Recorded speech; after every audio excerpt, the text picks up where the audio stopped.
with the Hadoop. What is Hadoop? What are the different software components of the Hadoop platform? Then we've gone through a little bit about HDFS. Okay, like what is HDFS and what is this file system about?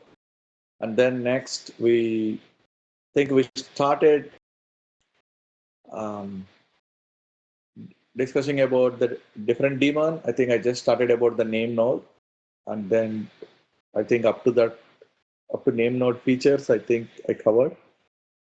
Okay, so let's just recap one more time on the HDFS features. Uh, HDFS stands for Hadoop Distributed File System. So it operates on top of the any existing file system. Like operating system level, there will be a file system, whatever may be the operating system, whether it's a Linux based or Windows or any operating system, it has its own file system. On HDFS, all your data, okay, will be stored in terms of files and directories. Okay, and all the files are stored as blocks.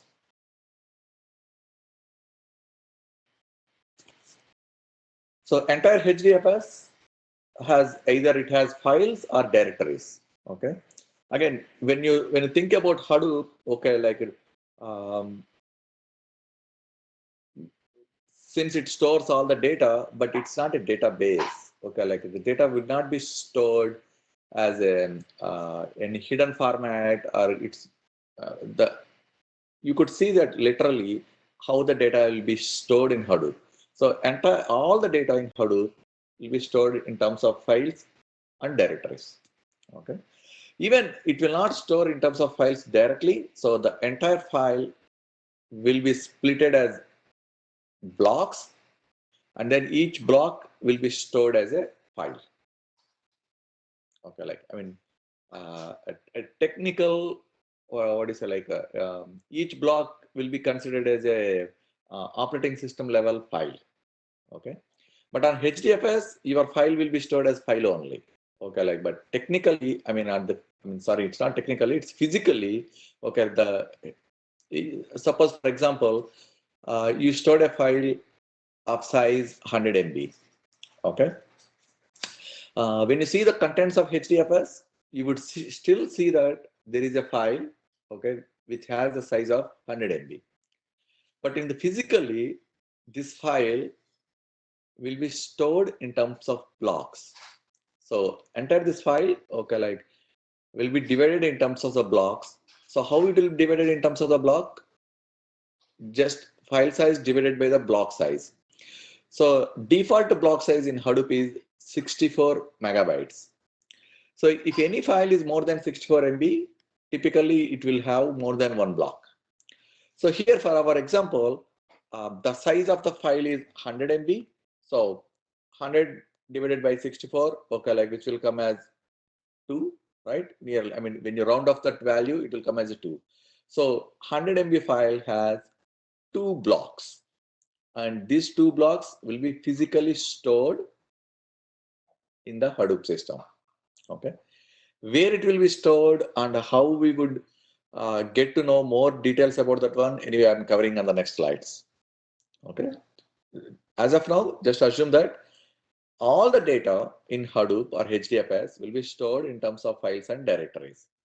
Again, inside each file will be divided in terms of the blocks, and each block will be stored physically.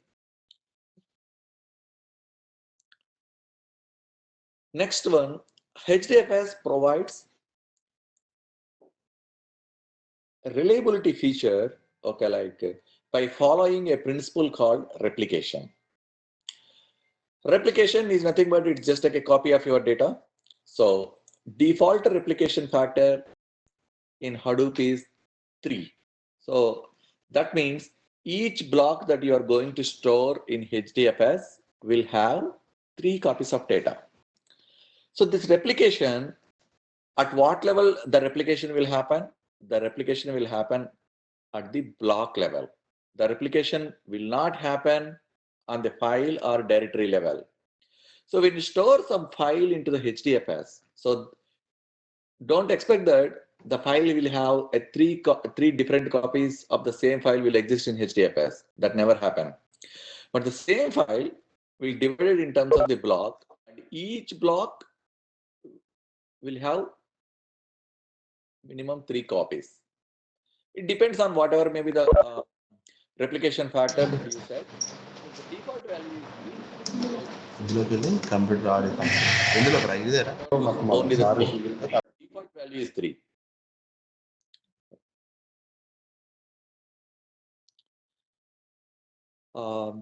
So if you want to save a 100 MB file into the Hadoop or HDFS, typically due to the replication, that would need minimum 3 times of its size. So 3 multiplied by 100 MB, which is nothing but 300 MB space would be needed to save that file in HDFS. Okay. I will explain very clearly what is the use of this replication as well. Okay, like pretty soon you could understand more. Okay, at this stage, we are just learning that HDFS follows the principle called replication. Okay, the advantage of replication, we'll see that in the coming slides. Okay.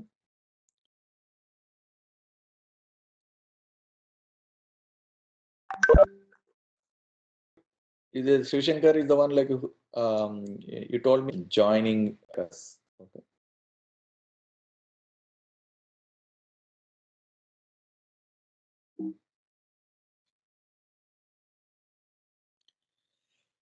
Next one.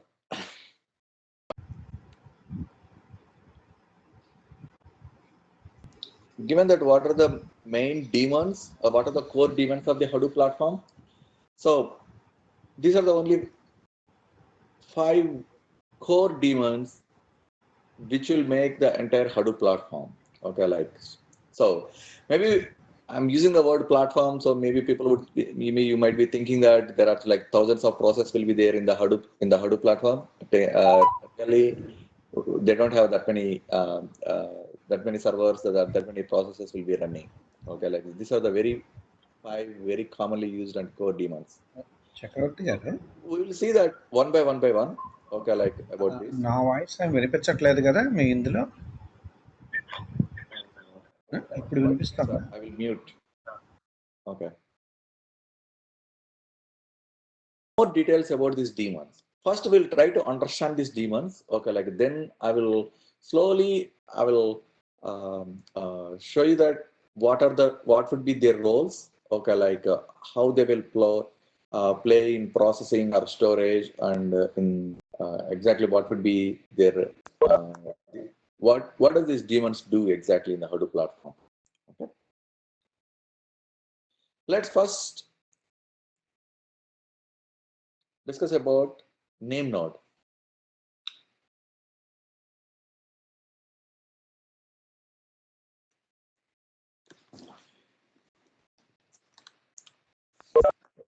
The main purpose of the name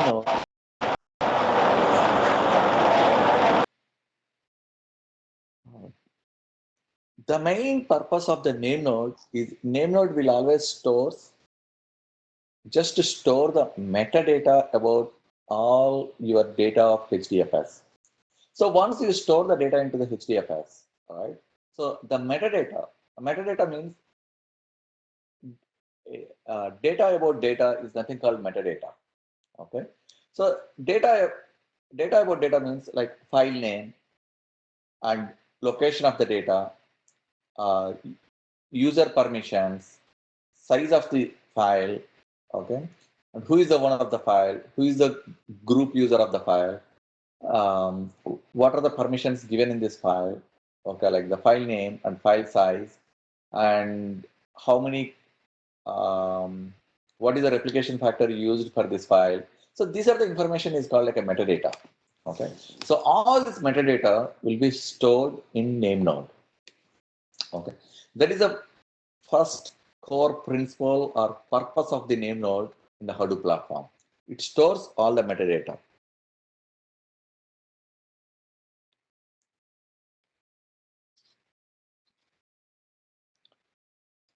Next one is where it will store all this metadata.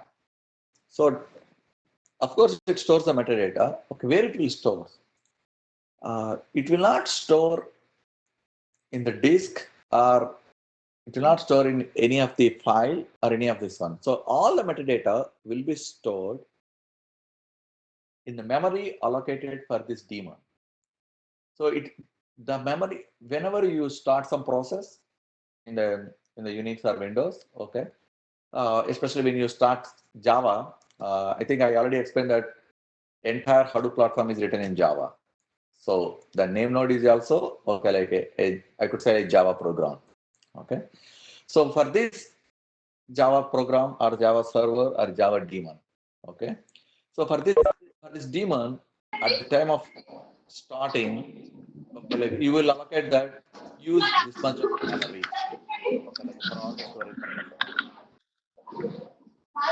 While starting the server, okay, like we'll allocate some memory, okay, like so, which is nothing but from the RAM, right? Like all the execution of your programs will consume the memory from the available RAM, right?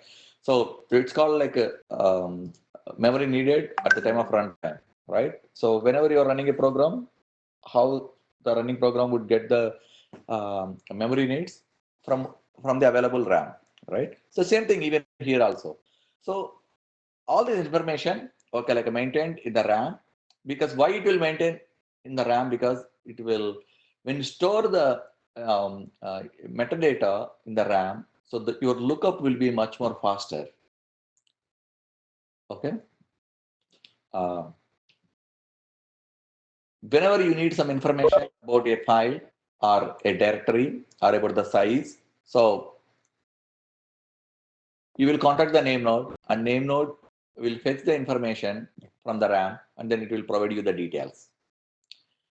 So all the metadata, file names, its size, username, group, and how many blocks this file has, and where are these blocks have been located, and what is the replication factor of that one. So this is the high level. This is the only information that it will be visible for us, but under the hood, it may be storing some more information as well. Okay. Next one.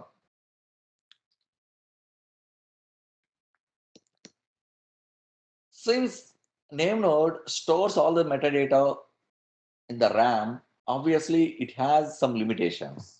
Okay, right? So each system will have some maximum memory RAM would be available. Okay, maybe probably if I have a 64 gigabytes of machine is available, and in that machine where I started my name node, obviously I do have the limit up to 64. Okay, so I mean here the point is, yes, there might be some limit because the name node uses RAM. Okay, like 64 gigabytes of metadata, right? So even though I have the storage space, even though I could store all this data into the Hadoop, but if I don't have the enough memory allocated for name node, typically I cannot store any data to Hadoop or HDFS.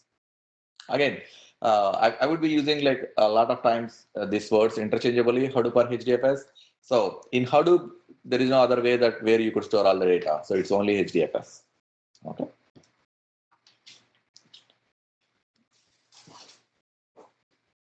Suppose if you allocated only 2 gigabytes of memory for name node, that means you could store all the metadata which will consume up to 2 gigabytes. You cannot store more than that. If your system has any available, of course, you could extend further. Okay. Name node is very, very important because all the metadata is stored there. Okay. Since it is very, very important and it's core component, and even some people would say like it is a heart of the HDFS or heart of the Hadoop platform. Okay. Suppose due to some reason, if your name node is down, it's a process, right? It's a daemon or it's just like any other process. Okay. Due to some reason, if this process is down, if name node is down, there is no way that you would be knowing about where your files are and where your data is. Okay, how to retrieve that one? All that information will be lost. Okay, so that's why it's very, very important. It's a core component, and if you ask like what is the most precious thing in the Hadoop to protect, name node. Okay, so that is the reason name node. What it does is, okay, like uh, for every regular interval, so all the metadata that is available in the RAM, that will it will try to dump all the metadata and it will store a physical file. Has a feature, okay, like what it does is for every regular interval, I think it will be 10 minutes. I think for every 10 minutes, okay, like of course, even this interval is configurable. Okay, like for every 10 minutes, for every 30 minutes, okay, like it will try to dump everything available in the memory. It will try to dump into the file on the local file system. Okay, so the reason is uh, not about the failures. What would happen if you want to shut down your name node, right? Since all your metadata is available in the RAM, so once you shut down the name node, your memory would be cleaned up, right? So whenever you want to restart the name node, where is the metadata? It's in memory, and once you start that one, so your memory will be cleared up. So how it will know that one, like how to load the metadata and everything, right? So in that cases, it will store the file which will be uh, uh, which is which it dumped in a regular intervals. It reads the latest file and it will load all the metadata. Okay. And after that, if any changes are happening, okay, like it will try to append to the same data. Okay. For every 10 minutes, I think it will dump into the file. Okay. Audio.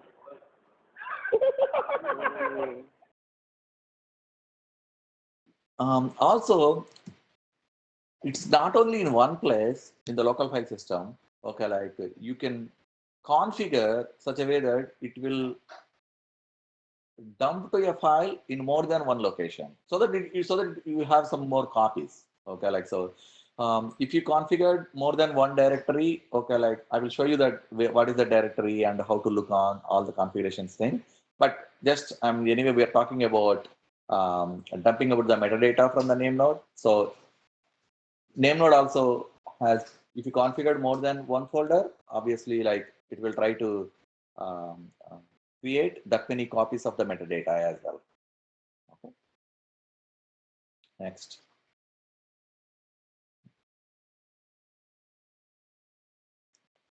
Next, this is about the name node. And the next we'll see about data nodes.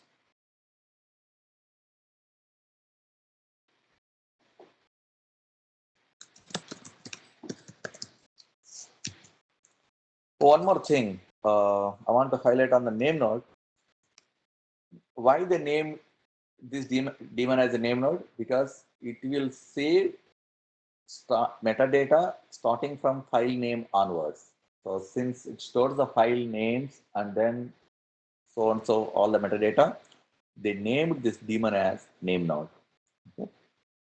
Similarly, and again, name node will not store any of your data. It will store just metadata. Next, we'll see about the data node. So as the name indicates, data node stores data. Data node will not have any of the metadata. Okay. So in HDFS, data would be stored in terms of the blocks, right? So all that blocks will be stored in the data node. So a data node stores the contents of the file, which is nothing but your real data. So it stores in terms of the blocks on the underlying file system. Okay.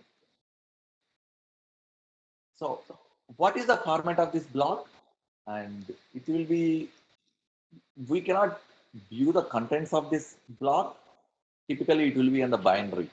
Okay, even though you try to see that file, it will not be stored in ASCII or text format, so that like you could see the inside of the data. Even though you are storing a text file in HDFS, okay, so the file in HDFS, it will not be stored as a file, a file like that. Okay, a file will be split as a blocks, and each block will be stored. So if the, what is the format of the block? Block will be in a binary format. Okay, that is the reason they use the word opaque blocks. Okay.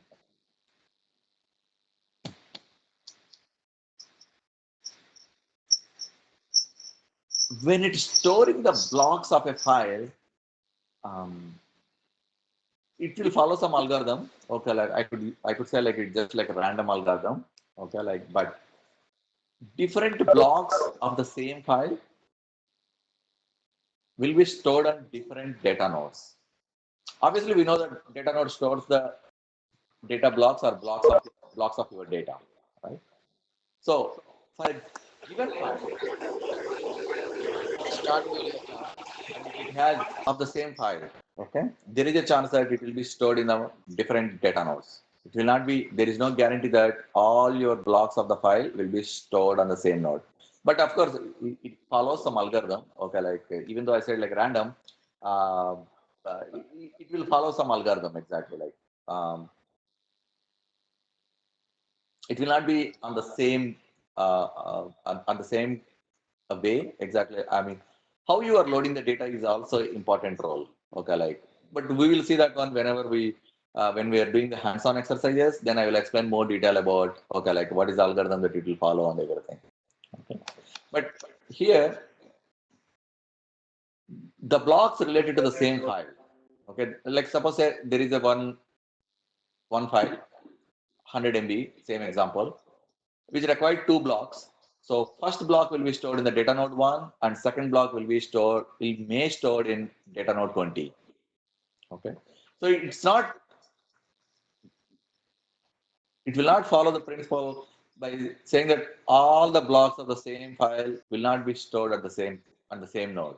Okay. It may be spread across several nodes. So that is what like it's called like distributed storage, because the entire file, it's not storing in one place or one node. So it's always distributed.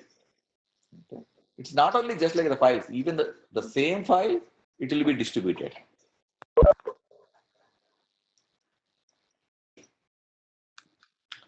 Uh, Same block is stored in three or more data nodes for redundancy. It will follow the replication factor. So to satisfy the replication factor, the same block will have three copies. Maybe if it may have more than three as well. Okay, but if you set the replication factor as 5 or 10, so whenever you're saving the data into the HDFS, okay, like that many copies will be created. Okay.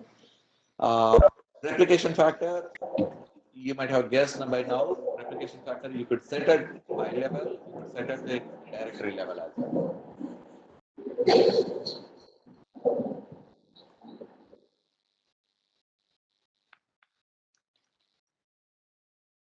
And other task of data node is it will always send heartbeat messages periodically at regular intervals to the name node. Okay. Uh, Again, I think this is a 10 minutes. So for every 10 minutes, data node what it will say is, um, hey name node, I do have this number of blocks with me. So it will give all the block IDs. Block 1, block 4, block 40, block 10, block 100, like that set of all the block IDs will be given to name node. Okay. Uh, this is called like it's even though it's a heartbeat, but it's not a heartbeat, but it will also how it will handle a recovery and reliability of the data. Okay. Uh, all the data nodes, they will send the heartbeat message regularly to name node. Okay. Suppose if name node has not received any of the heartbeat message from a particular data node, then name node assume that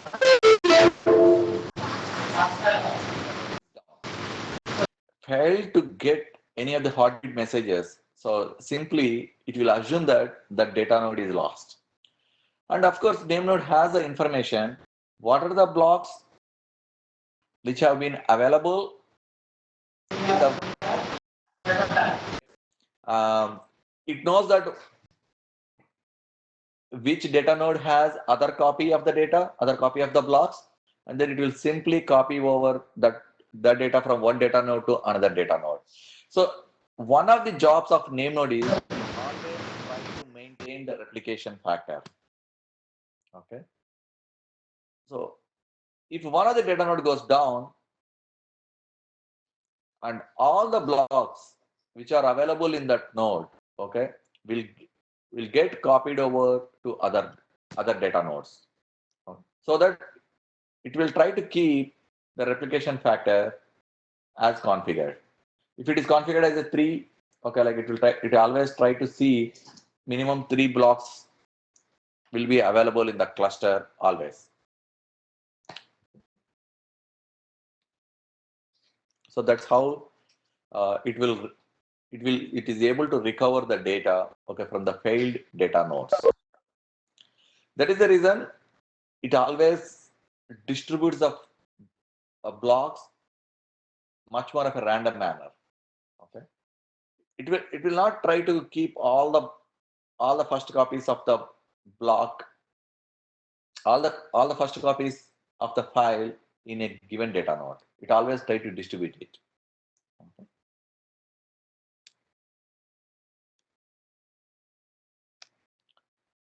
So these are the steps. First, name node finds out which blocks were lost data node, and then it will find out that which other data nodes has copies of these blocks, and then it will insert the data node or copy block 11 from data node 1 to data node 5, like that. It will take the instruction and then data node will copy the data.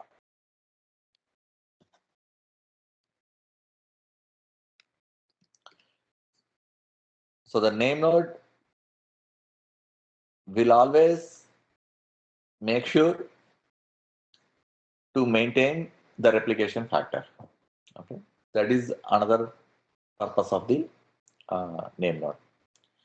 But the users of the Hadoop or HDFS, they will not be able to realize this replication will be happening. So always it will happen on the background.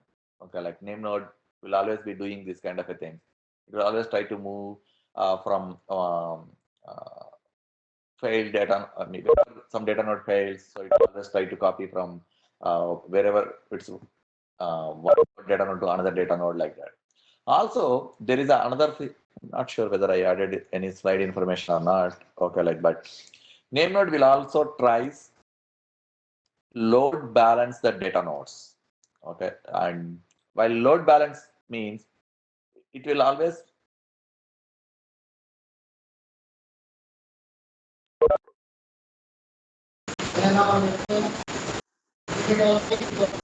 blocks. So each data node may have, like, suppose say 100 terabytes. Okay, so first it will try to put the one block in the data node 1, and then the next block will be will it try to write into the another data node, and then next block into another data node. So it try to balance all the data nodes. That means it will not overload one data node always. So if there is a 5% of the data which is available in one of the data nodes, that means all other data nodes also will have very close to the 5%, maybe 4.5, 4.8, and 5 here, then 5.2 here. So it will try to the purpose of the name node. Name node will try to maintain that.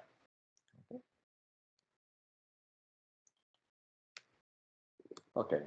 Next, what is the strategy? Okay, like to HDFS will follow while maintain this replication factor. Uh, this is the default behavior of the Hadoop platform, but you can change this default behavior in Hadoop. Not only this one, anything. The one of the beauty of the Hadoop is itself is all the parameters. There is a way you could configure it. I mean, you could tune it, you could change that one as per your needs. That's why this platform is very much generic, and it will be suitable for most of the organizations. I could say like 99% of the organizations. Okay, like this platform will be best suitable, and maybe the default behavior may not be suitable for all the needs, but it will allow you to change whether it can be configuration settings or the default behaviors or what are the principles. It will allow you. There is a lot of flexibility to customize the functionality. Okay, that is why most of the organizations are moving towards using the Hadoop for all their data needs. Okay. First, what it does is we know that if there is a replication factor is 3, that means it will try to keep all the 3 copies of the blocks. The first version of the block, or maybe the first copy of the block, is placed on the same node as the client. Uh,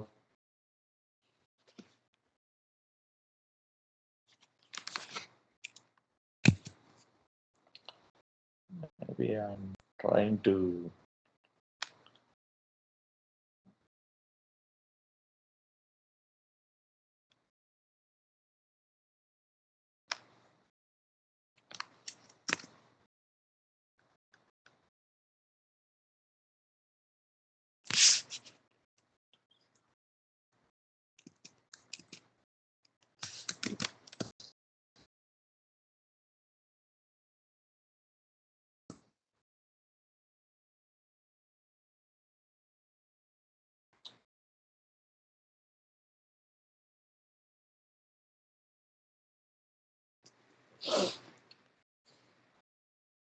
Nine and then 11 node cluster.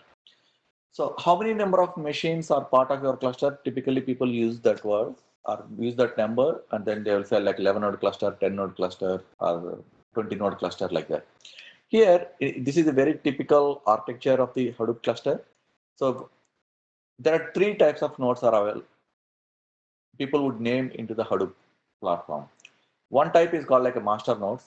Another type is called like data nodes, and third type is called edge or service nodes. Edge node, some organizations they will call it edge nodes. Some people would call it service nodes. Uh, Master nodes. Why they call it a master nodes? Because the daemons which would run on these nodes are called the master daemons. Okay. For example, name node. Name node is the master daemon. Okay, like so one of these 3 nodes will have name node.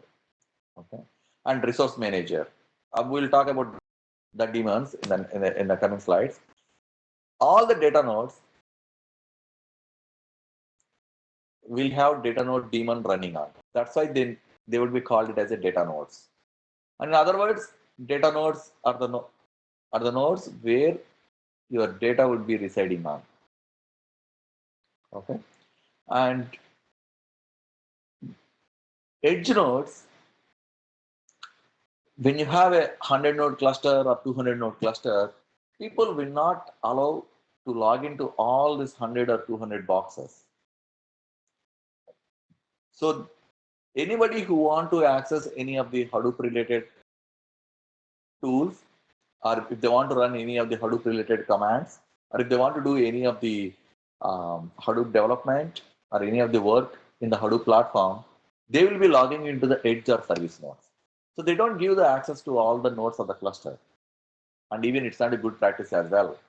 Okay, because some people would be uh, very new to the platform and they don't know what to do. Okay, Alexa, right? And there will be a very premature, and there will be some people would be smart enough to play and to shut down some of the daemons, to play around all the things. Typically, Hadoop admins, they don't allow all these things because your cluster is, their job is to make sure that your cluster would be running continuously without having any issues. So this is how they divide all the nodes. All the people, all the normal people who want to use as Hadoop developers or Hadoop users, they will be logging into this edge or service nodes. Depending on the organizations, there may be one or two edge nodes. And all this, um, all the red color ones are called the master nodes. Okay, like all this blue or light blue colored are called like data nodes. So all your physical data, okay, will be stored in the data nodes. And master nodes will have a name node or resource manager or zookeeper and some kind of a master services. Okay, they would like to separate it out between these master nodes versus data nodes. Some organizations, maybe the master nodes may be one or two. If they have a very big system, okay, like one or two would be enough. Typically, most of the organizations, they will follow the three master nodes would be there. When we talk about more, uh, I mean, this would be very little bit early to give you that why only. Um, maybe in the coming classes, maybe in the 13th week or 14th week, okay, like I will explain that one. And by the time you will be understanding very clearly, okay, why we require the more three master nodes like that. And data node can be any number, okay, starting from 3 to any number. Why 3? Because at least minimum default replication factor is 3. So you need to have minimum 3 data nodes. Edge node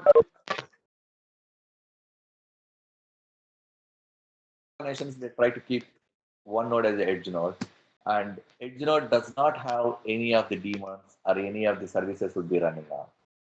But from edge node, you could access, you could run all the commands, you could run everything. Okay, like these are all the possible, all the software clients are installed on the edge node, so you could access all the services of the Hadoop using the edge node. And another reason is why the people would split like this, okay, master nodes, data nodes, and edge nodes. It will allow them to have different configurations. Since master nodes will not store any of your data, so the storage space required for master nodes will be very much minimal. You could go with minimal configuration, minimal drives. Let's say one drive or two drives of hard drive would be enough for master node. Whereas data nodes are the way are the machines where your data, your physical data is going to store. So you could add multiple drives on the data nodes. Maybe each one will have a terabyte or 10 terabyte or 100 terabytes of the drives. You could add more drives to these data nodes. And people, they don't add hard drive to the master nodes. They will add hard drives to the data nodes. Or if you want to, let's say here there are 6 data nodes and each data node has 1 terabyte. So total capacity is 6 terabytes. If your total capacity is data that we could store,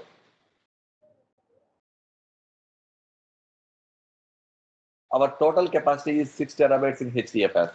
So how much data that we could store in HDFS? 6 terabytes divided by 3. So only 2 terabytes of information only you could store in HDFS. Because in HDFS, it always follows 3 replication factor. You could set to 1 as well, but default replication is 3. So that means only up to 2 terabytes information only you could store if your total storage capacity is 6 terabytes in HDFS. So once it filled all the things, there are two ways. One thing is you could add more hard drives to the existing data nodes, or else you could add more data nodes. So you could add one more data node, or 5 more data nodes, or 10 more data nodes, depending on their needs. That's why your data nodes will be always have more number of nodes in a cluster. And edge nodes, you need not increase the edge nodes. 1 or 2 would be enough. Okay, like most of the organizations will have 1, Professor, and some bigger organizations will have 2. If one of the edge node will go down, okay, like people would use second one. And if one of the Professor, data, yeah, uh, can you elaborate a little bit about edge node with a small example? okay. Um,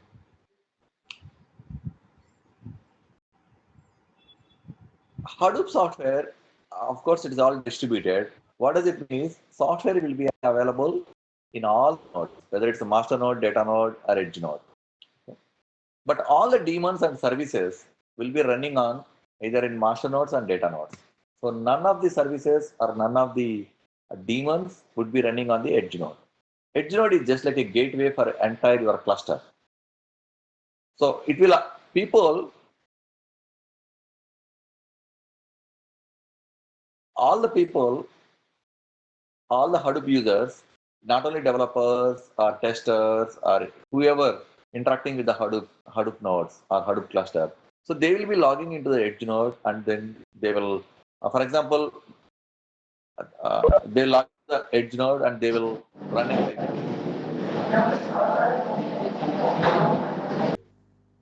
Okay, that means, of course, all the nodes in a Hadoop cluster, they always connect together. Okay, like unless it's connected, it will not be part of the cluster itself.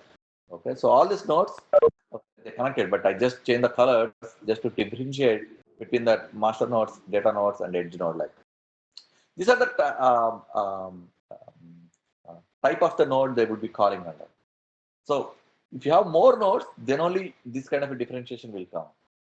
So even in our syllabus, okay, like there is a thing called differentiate between pseudo cluster and distributed cluster. Okay, like what is the other one? So if you have only one node, so only one machine is there. Maybe for most of our learning, people would start with a one node cluster. If you have only one node, that node itself is a master node, that node itself is data node, that node itself is edge node. So everything, all the daemons and everything I will start there. Even my physical data also stored in that node itself. And that is the node where I will log into it to submit a job or to do any of the processing, okay, to run any of the HDFS commands. I'll use the same node. So in a single node cluster, everything is only in one node. One node. If it is a three node cluster, obviously we'll separate it out. Like node one will have this number of daemons, node two will have this number of daemons, node three will have this number of daemons, like that. In a bigger in an organization, exactly, when you say like Hadoop cluster, the admins who are going to install this Hadoop software on all these nodes, so they will do a step called cluster planning. So they try to plan how your cluster look like and what are the configurations of each node, how they would be interconnected.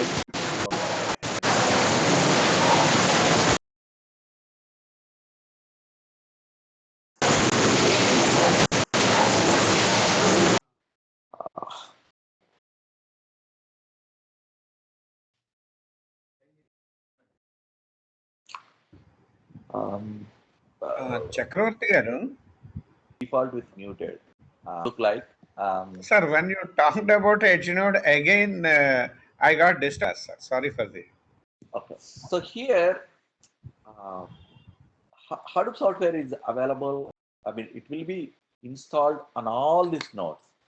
So technically, I can go and log into any of these nodes, and I can load the data into the HDFS. Okay. I can log into the master node. I can log into the data node. I can log into the edge node. Okay, like I could run my HDFS commands. Like HDFS commands is when one command is called like load the data into the HDFS. Okay, or to load the data into the HDFS. But in that cases, and then I'm trying to copy the data. So Hadoop platform is smart enough to identify that you are loading the data from data node 3. So what it does is, you are in the data node 3. Suppose if you want to, suppose if the system decides that some block 5 or block 6 should go into the data node 6. Okay. So the block would be copied from here to there, right? So obviously it will transfer this data from one node to another node, which will take some, which will consume some time. So in that scenarios, what it does is it prefers to have the first copy of the block in the data node 3 itself. So for all the blocks, the first copy will be there in data node 3. And in the second block or third copy of, second copy of the block and third copy of the block, it will be randomly distributed.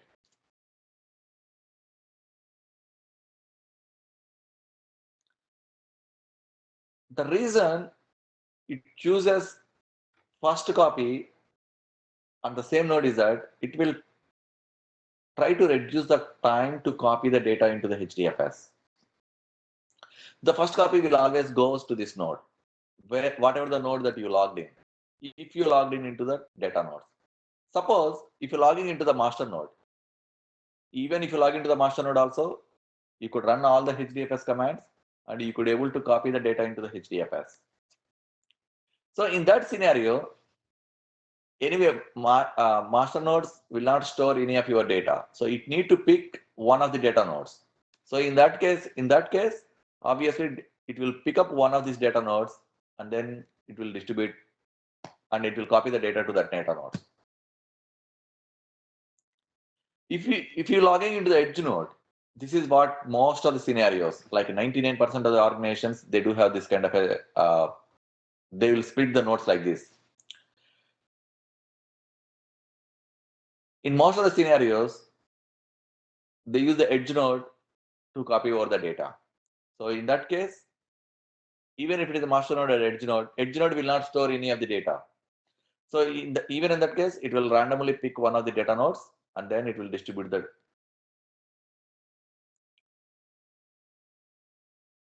And the second copy will be assigned to one some other data node, and the third copy will be picked by some other data node.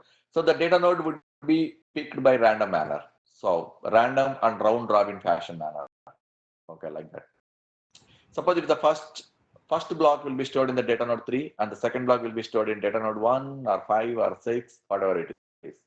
So it will try to evenly distribute the data among all the data nodes.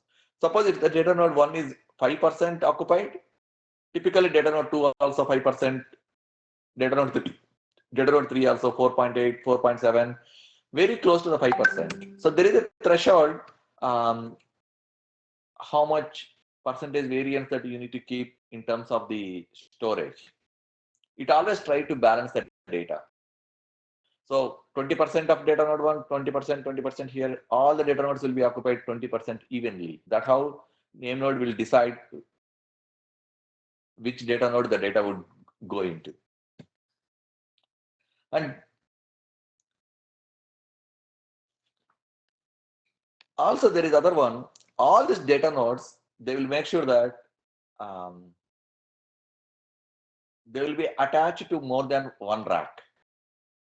Rack, typically when you see that in the lab, when you have a 100 node cluster, a rack is, it's called a one shelf kind of a stuff.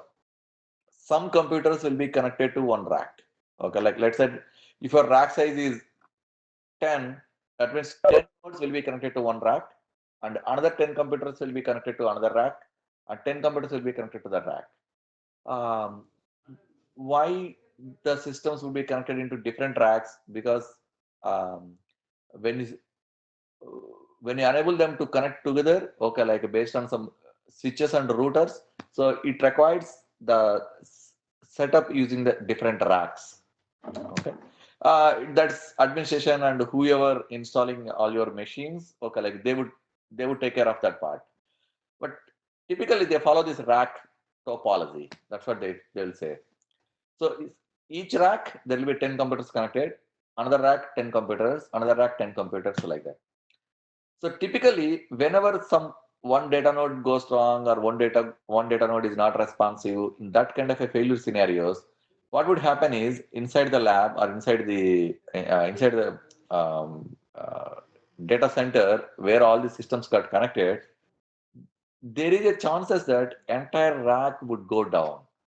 Okay, maybe it's a power failure or switch failure or whatever may be the failure of that.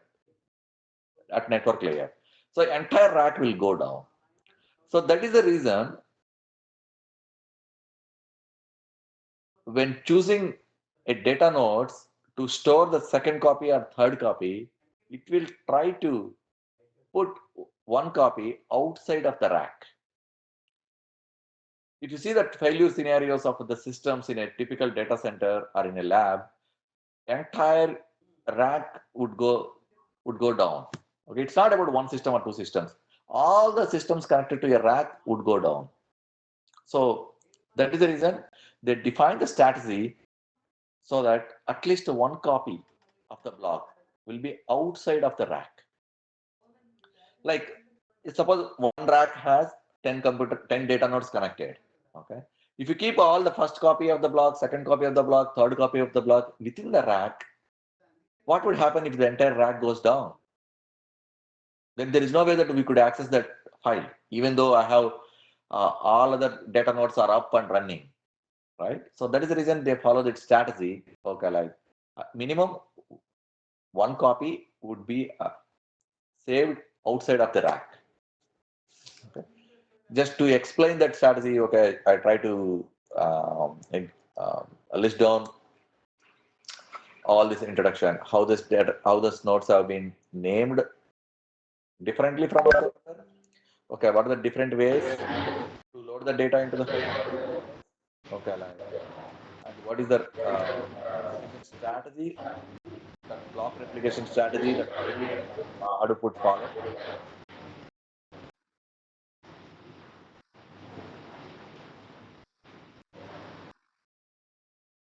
Of the block is placed on the same node of the client, same node as a client. Here the client is, if it is a data node, then only it will try to keep the first copy on the same node. If the client is not part of the cluster, the first block is placed on the random node. Sorry, it's not about the part of the cluster, but it's a part of the data nodes. I'm sorry, I will change that word. Okay. The next one is if the system tries to find one which is not full or too busy, okay, like then it will choose that, it will choose the node. It choose the data node which has a less storage when compared to other nodes. So it will try to load balance the storage across the nodes. That's how it does. That's how it does. And second copy of the block is placed on different node residing on the same rack. First copy, whatever the rack, whatever the system. Oh, I'm sorry. I think still I'm sharing my whiteboard. Um, on the same node as the client. Okay, like if the client is not part of the data nodes, then your first block is placed on the random node. So it will try to pick a node randomly. Okay, like really this is not the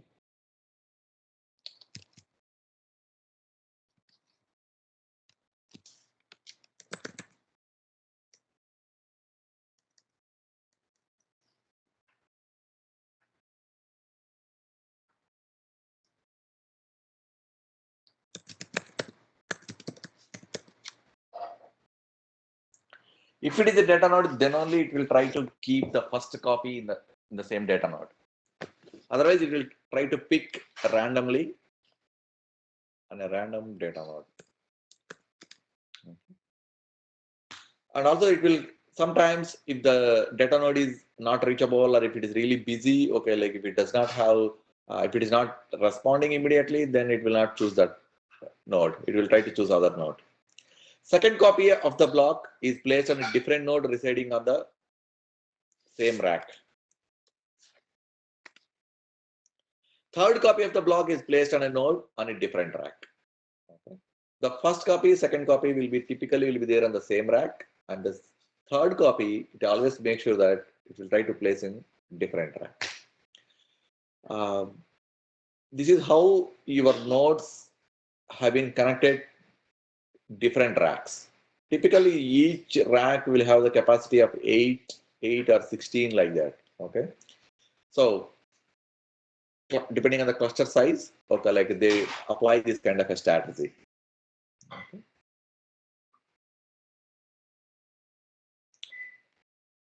Okay, this one, I will try to cover in the next class. Okay, like about this is very good example on how to how the name node uh,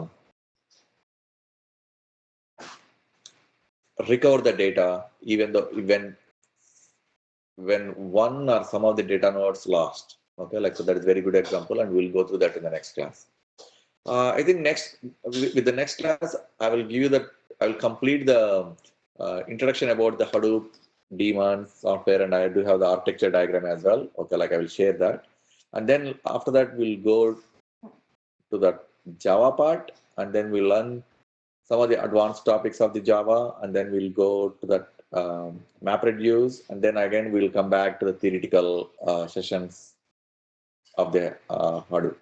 Okay, different tools of the ecosystem, then we'll try to learn there. Any questions? The difference between edge node and a data node is that edge node does not have any of the services or any of the daemons would be running on.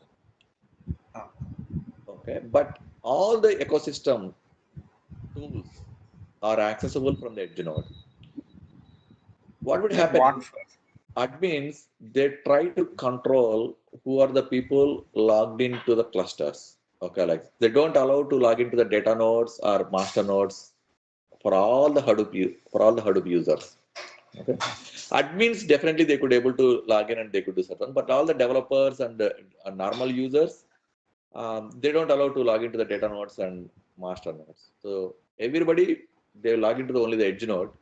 They will not be logged into any of the data node or master nodes or any of the other nodes. From edge node only, they could submit a pig job. They could submit a hive command. They could run some of the scripts. They will run the Java MapReduce. Okay, like they will submit a Woozy workflow. So all these actions they they they will do only by using edge node. So it's a gateway kind of thing to filter you. It's exactly gateway to the entire cluster. Okay. So it's the client's access point. Okay. Client access point. Yeah. Thank you. Completely open source and freely available. But whereas GFS is owned by the Google, you need to pay to the Google to use the GFS. And GFS enter the platform is written in C++. So it you cannot install GFS on all types of operating system and hardwares. But whereas Hadoop, it is built in the Java, so you could install on any of the hardware or any of the software, okay, systems like that.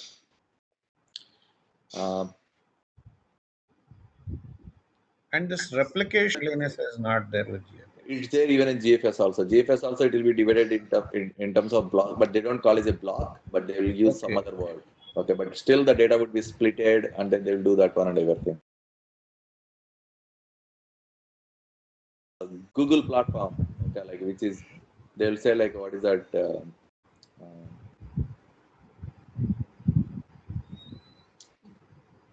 I forgot that name. So, but it's unless you join in the Google, okay, like you will not have access to GFS. Okay, like but now one version of the GFS, okay, like they uh, they allowed us to use public in the Google Cloud. So there is a cloud concept in the Google. Okay, like so there you could use the GFS. Okay. I mean, none of the Hadoop platforms have support for GFS. In other words, if you are in the Hadoop world, you never get a chance to work on GFS. Okay, is it clear? I mean, I can give you some more thing, but it's really not relevant. Okay, for whatever the class that we are teaching here. Please repeat the point related to name node writes a copy into hard disk. Name nodes writes a copy into hard disk. Name node will not write anything into the hard disk. Name node will store all your metadata, right? So all this metadata information periodically, okay, like it will dump to the disk. I mean, in other words, you could say still it writes into the disk, okay, like it will create a file Okay, and then it will dump all the metadata and store in a file. Okay, that file is in the local file system, not in HDFS. So that's why I use the word hard disk. Okay. All your metadata about your cluster, what are the files, what are the directories, where it will, how many blocks that each file has, where these blocks will be stored, all the metadata is stored in the memory of the memory of the name node. So due to some reason, if name node is down and then you restarted the name node, so how this metadata would be loaded? It's available in the memory, right? Once you kill the process and once you restart that, all the data in the memory would be gone. So at the time of restarting the name node, it it knows that where it will dump the data and it will latest copy of the dump whatever all the metadata which is spilled to the disk, it will read it and then it will load all the metadata and then it will be ready, okay, like to accept the new request, to write the new files and everything. So that is the purpose why it will write all the metadata into the disk. Sir, please send notes to our college mail. Um, I'm not sure whether I could able to send to all your guys, but I think Chakravarti garu, maybe he will send out that it is there in Moodle. Um, Chakravarti garu, can you chime in? And what is that site exactly where you shared all the slides? Here, this is the. I'm not sure whether you are able to see the screen. Okay, one second. I'm sharing my screen.